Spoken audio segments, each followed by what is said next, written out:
welcome back ulit sa aming channel. My name is Tonton. My name is Kitty. And I'm Oli. And we are your best friends! Welcome back ulit sa aming channel. At nandito kami ngayon sa Marikina. Yes, sa awiting Marikina boys were unforgettable. Napaka-unforgettable. Yes. Napaka-unforgettable talaga ng Marikina kasi nandito ngayon tayo sa kahabaan ng riverbanks. Ito ay Riverbanks? Di ba yes. taga dito si ano? Tyra Banks. Ito yung bahay ni Sarah Geronimo sa yung maraming kanta ng A Very Special Love? A Very Special Love. Ayan. At siyempre dito din sa kahabaan ng riverbanks, hindi ko lang alam kung nag-resume na yung Tianggian tuwing December. Tianggian? Yes. Oo daw. May Tianggian na ulit. Pag December. Talagang tinatambayan ko to nung every December. And yes, kaya tayo nasa Marikina dahil mag-food trip tayo ng iba't ibang mga sikat na kainan dito. Yes. Mga unang panahon pa. Pupuntahan natin sila para enjoy natin ang mga food na kinikater nila dyan. Oo. Siyempre mag-enjoy na naman si Tonton dahil kainan na naman ito. Panalo na naman tayo, guys. May braces pa yan, ha? Ito nga, may postis na, may ano pa. So, ayan guys, tara na. Simulan na natin. Samahan nyo kami guys, mag-food trip tayo. In Marikina.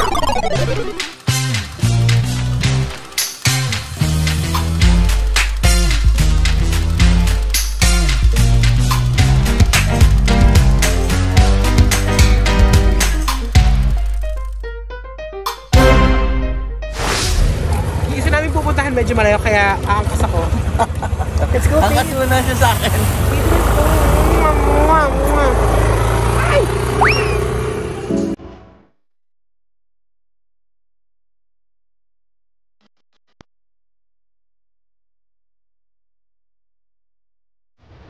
So yun, nandito tayo ngayon sa Jesus Pansiteria. Paano nyo naman sa pangalan? So Pansit ang kanilang bestseller. Dito tayo ngayon sa may Kalumpang. Emrojas. Pansiteria siya, syempre kung lumi-lumihan ako.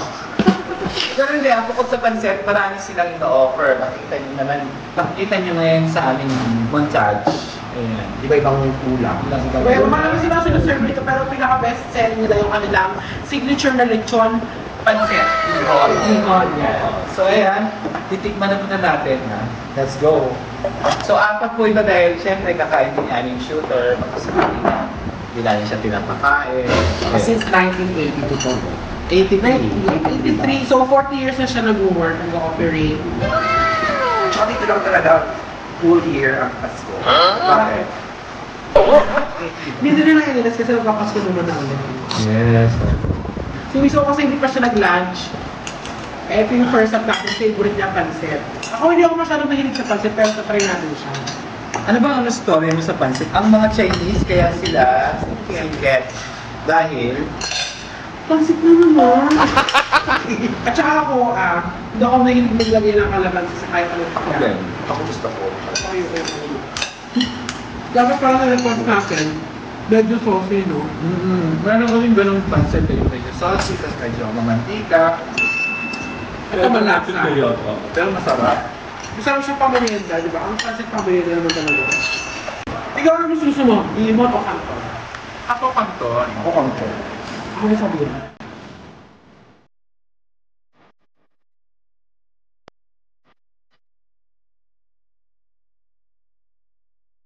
So sa halagang 255. Nakakain na 55 kasi may dalawang seat. 215 lang yung pansit. 15, 215. Oh, so sa 215 pesos na worth ng pansit, apat na kami nakakain. May take out pa kami. Yes. Ganun kasarap, pero hindi siya ganun kasaucy talaga. Okay, medyo tuyot na. Pero masarap yung lasa niya. Masarap ang Gusto ko rin siya. Actually, medyo busy lang sila because bukod sa dine-in, nagtitake din sila ng outside orders. Yes, take orders outside. Pero si Mang Jesus pa rin po pala ang nagluluto minsan at sa kanya yung mga recipe na yun. Tsaka pinupuntahan ng mga celebs. Yes, marami ng mga kumakain kasi nga masarap. Kaya dayon niya dito sa Kalumpang, Marikina. Kung meron kayong time within the area, Pasig, Marikina, Quezon City, Antipolo, lahat, Alabang. Layo. Yan, next stop tayo mga diyan. Kasi ang dami kong memories dito sa Marikina. Kasi natira ko dito, di ba? Nakikita mo yun? Sa may Provident Village. Oo. At saka, hindi dahil sa natin lang ako dito, Kiki, dahil marami tayong Marikina boys. At saka yan, tutok mo dun sa nagmumotor. Isa yan sa mga Marikina boys ni Miss O. Ayan o, kumuhay ka naman. Maghay ka sa video. Ayan, bugs ni Miss O dito sa Marikina. Mas maliit ang mga daan sa Marikina, maraming one way, diba? Kaya mag-iingat po kayo dito. Bawal dumura dito. Yes, ang Marikina parang Singapore. It's parang city of fines. Sabi nila, maraming penalty, parang nadaanan na natin to. Kanina, no? Oo. Parang naliligaw tayo ah. Oh, shit!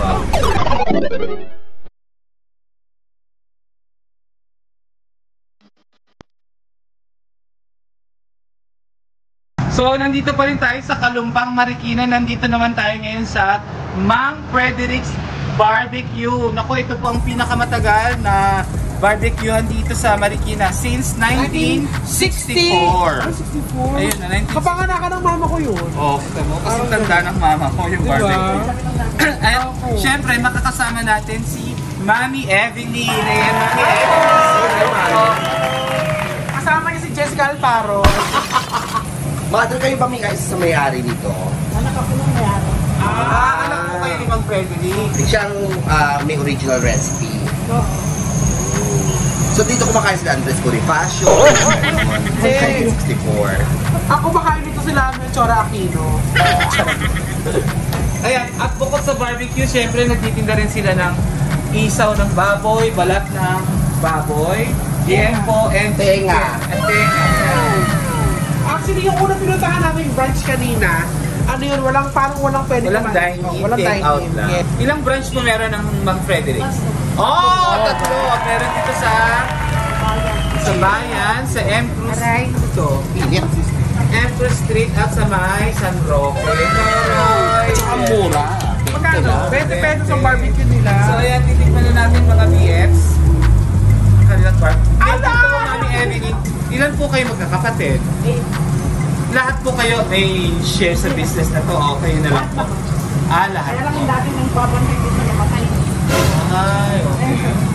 Guys, ang backstories mo ngayon as a food vlogger na kami.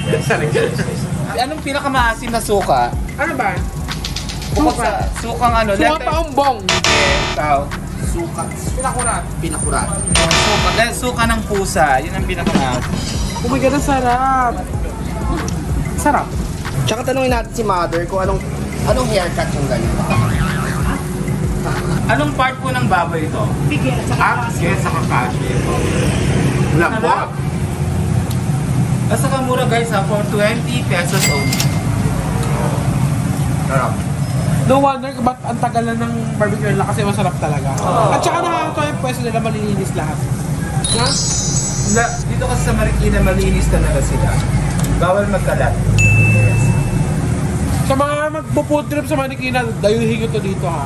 1, 2, 3. Thank you po. Thank you, Mother. Okay lang ba sa inyo magpipivot na tayo sa food vlogs? Oo. Charit. Hindi, mas gusto ko nga ito eh. Saka yung travel vlog. No? Mahal naman kasi ng travel vlog eh. Plano po namin kasi talaga pumunta ng Sorsogon. Nag-land trip. Malayo kasi. Tapos sa pangalan ng vlog natin, Sorsogon, nawala tayo sa Sorsogon. Pero syempre, dihito tayo ng Quezon. Masaya yun, di ba? Parang ginawa ni Ganda yung Ganda the Dara Explorer. Ay, sobrang thank you kay Dito, kay JB Alvaro. JB Alvaro. Kinasamahan niya tayo para siyang tourist guide sa atin.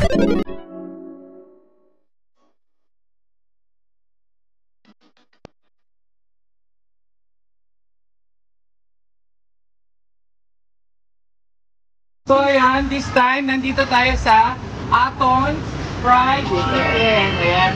Medyo sumikat na siya sa TikTok. Ang daming nagpupunta dito at lagi itong pinipilahan. Dito yan sa Santo Niño, Marikina. So lumayo tayo ng Kalumpang. Dito naman tayo sa Santo Niño. Ayan. Titikman na natin yung manok. May sausawa kayo. Mura lang din siya. Sa buong manok, 260. Dito walang plato-plato. Ate pa yung plastic. Sabi nga nila, falls off the bone. Ayan. Dalawang klase ang sausawan niya. Suka at saka parang gravy itong isa. Sarap. Alam mo, ang dami ko na nakain pero nilalaban ko siya kasi masarap siya. Nag-send mo isama natin si Meme sa ganitong vlog. Ate, kailan nag-start tong aton? 1995 yan. 1995. Kapangalan ko. So, medyo matagal na din. Saka nakalipit yung mga nagtitinda talaga. Kasi yung mga affordable at saka mabilis na pag kailangan mo ng ulam kaagad, makakabili ka kaagad. Ate, ilang araw, mga ilang manok ang naluluto? Talaga, mga 1,000. Diba? Si Orly kasi hindi kumakain ng balat eh. May gaga, ito hindi ko makain. Pag umano tayo, ayaw natin ng mabalat. Yung gravy niya kakaiba yung lasa, para siyang mais con yelo. What? Yung parang may ganun Matamis. Pero mag-drop lang, in fairness, pero siyempre secret recipe nila yan, di ba?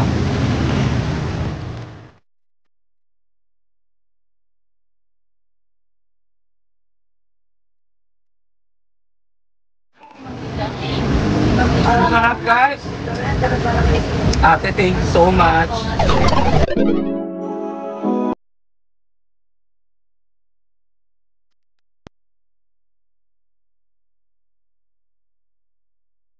So, ano na tayo ngayon sa Nenes Food House. Ito kasi, kung hindi ko nalalaman mga BS, ang Everlasting at sa Wok na Toy ay sikat na sikat sa Marikina. Kapag dito siya nag-originate yung ganyang luto.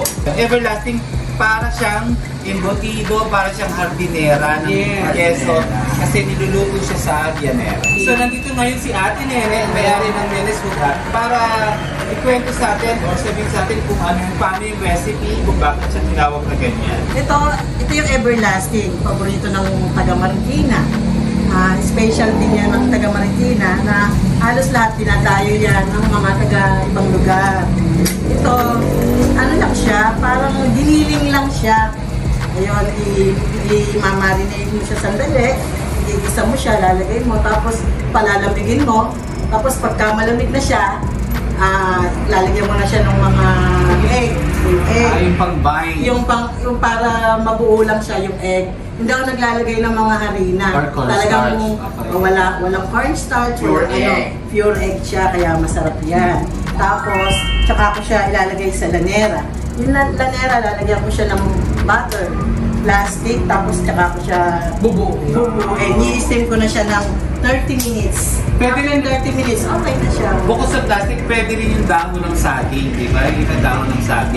Pwede rin naman siguro ginagawa nila yun. Pwede naman yun. Pero napansin ko lang, ang difference niya, mas firm yung buo ng Everlasting, no? Yes, bakit siya everlasting? Siguro dahil everlasting yung Tumatagal siya. Ang maganda dyan, pag in-steam mo siya, huwag mo na siya ipiprito kasi may iba yung lasa niya. Diba? Nalagay mo na sa okay lang siya talaga na ipatong mo sa sinaing. O kaya steam mo ulit pag gusto mo mainit. Pero huwag mo siyang na-microwave. Eto guys, tingnan nyo, malamig siyang kinakain. Masarap. Tsaka kasi, kidney-nose to. Ay, hindi no! Nagsimula daw yan dati, mga leftover na menudo. So, ginawa nila na recycle nila. Yun, tulad sinabi ni Tita Nene. Nilagyan ng itlog, tapos nahilol sa ganito. At yun naman wak na toy, mami. Ano naman to? Ano naman to? Yan naman wak na to, para siyang menudo daw o sa pickles. Luto sa luto pickles. siya sa pickles, pero meron siyang chorizo bibaw. Mamarinate mo siya sa kalamansi, toyo, patis, tapos igigisa mo na siya. Tapos lalagay na yung tomato sauce. Ang ano niyan, may sausage siya. Parang lutong menudo. Parang menudo, pero pag tinikman mo siya, kakaiba naman siya sa menudo. At saka ang menudo, merong patatas. Ito naman, ito, bell pepper lang, green at saka red. Tikman din natin yung wok na toy. Huwag na oy. Ayun yung chorizo. Kasi yun yung sausage. May liver ba to? Pwedeng lagyan, pero kung mas gusto ko siya yung wala, mas masarap siya nung wala. Hindi mo siya masasabing minudo eh. Iba din yung lasa niya, no? Para siyang ano eh, may pagka-morcon yung lasa niya. Konti.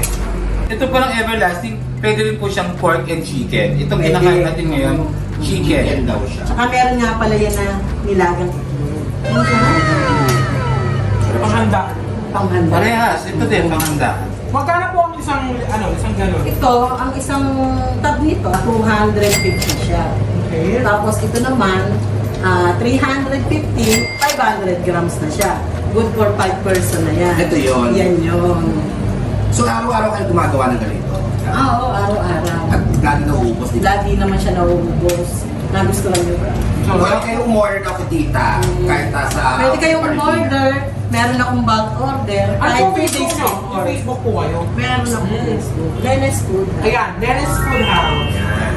At marami pa silang ino-offer dito na food ha. Meron pa silang macaroni salad or Pastel. Leroy, May pastel po. chicken pastel, hamonado, pinaupong Lengua. manok. oh, meron silang pinaupong manok. Meron kang pinatuwad na manok. Ano yung kalaban na ating pinasplit na mystic. Thank you po, very much sa aling nene. Thank you, Mami tita. Nene. Maraming Sana salamat. nagustuhan nyo. Yes, visit niyo po ang Nene's Food House dito sa may Kalumpang. Ang dami kong nakain. Mag-tipitoast ka muna. So ayan mga dear, sana na-enjoy niyo yung food tripping namin dito sa Marikina Marikina City. City. Yes, syempre, pagkatapos kumain, dapat mag-zumba tayo. Para Tagtag yung mga kinain natin. Yes, May yes, yes. patso tayo. Thank you very much mga BF. Sana nag-enjoy kayo sa vlog na to. Thank you. Try nyo yung mga food na pinamain namin. Yes, saka try nyo rin ng mga boys dito sa Marikina, ang dami. Yes. Tayo, tara na. Bye!